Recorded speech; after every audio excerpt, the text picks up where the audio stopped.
All right, well, it all comes to an end this Sunday, the final two episodes of The Last Dance. Welcome back to After Hours, everyone. Sealy, Emerson, and now joined by J.A. Adande of ESPN and also the Director of Sports Journalism at Northwestern.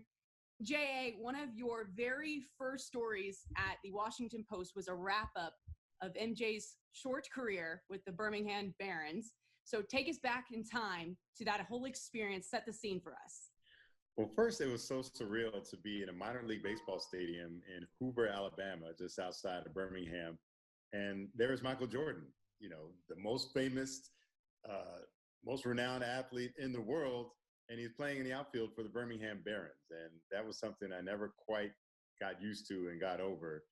The other thing was when he talked to us at the end of that weekend, basketball was very much in the past tense for him. And it just didn't seem like it was something that he yearned to return to.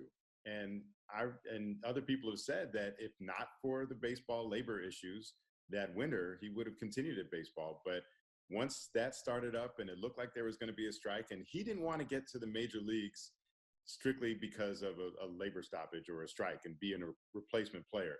And so all of a sudden he cut loose from baseball and he still had that competitive itch. And next thing you know, he's back on the NBA courts and on his way to winning another 3 championships.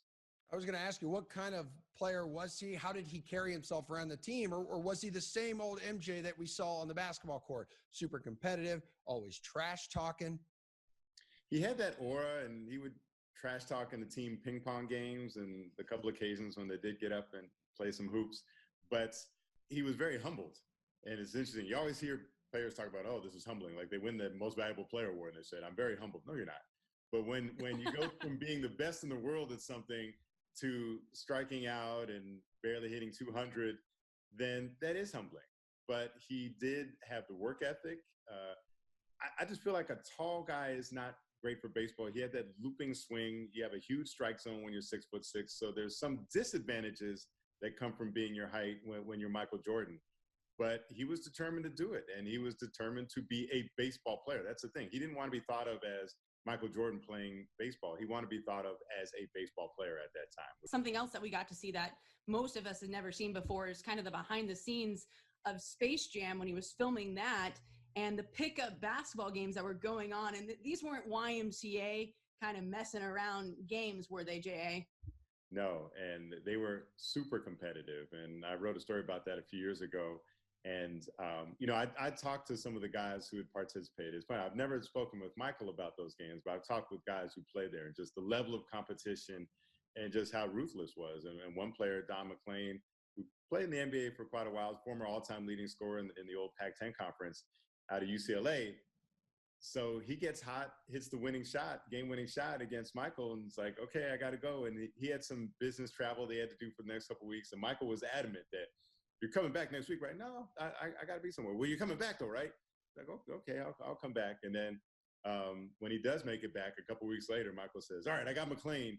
And just lets him know you're not scoring. And was just so vindictive because he had the gall to beat him in this pickup game on the Warner Brothers lot that, nobody else had even seen outside of the bubble. But Michael just would not forget, would not let it go. And that's the type of person he was. I mean, he did that during the playoffs when he said that someone was talking trash to him that apparently wasn't talking trash to him. He kind of made this up in his own mind to kind of motivate himself. That's wild to see.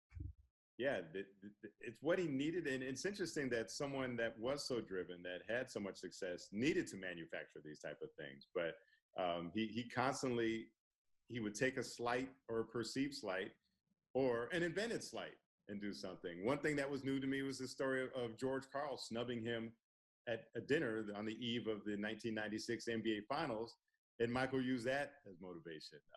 You would think somebody, Michael Jordan, you're 4 victories away from being the NBA champion. You would think that'd be motivation enough, but apparently being snubbed at dinner by the coach of the Seattle Supersonics was what he needed to get going. And you knew him. You've been inside locker rooms with this guy. You covered him. You know him, I guess, differently than any other really normal person will ever know. So how do you think after this documentary, the public will perceive him? Do you think it changes at all, his public perception? Well, he was concerned about some of the negative aspects, but those have been out there. If you really cared about the Michael Jordan story and trying to get to know him, The books had described it. His teammates had described the type of person he was behind closed doors. We knew about the time he got in a fight with Steve Kerr in practice, for example. But, I think hearing it in his words is something that's new. And, and this is something that I always understood and I thought was evident during his much criticized Hall of Fame speech, that you don't have the Michael Jordan whose shoes you bought, whose 6 championships you marveled at. You don't have that player without this person. And for whatever reason, this was the person and the personality that he felt he had to adopt in order to be successful. And so, if you enjoyed Michael, if you liked him, if you were a fan of his, you have to recognize that this is the reason why. This is the person who drove that player. Awesome input. Great insight. Thank you for sharing these stories, J.A. We appreciate all the time today. Stay safe. All right. You're welcome. Thanks for having me on.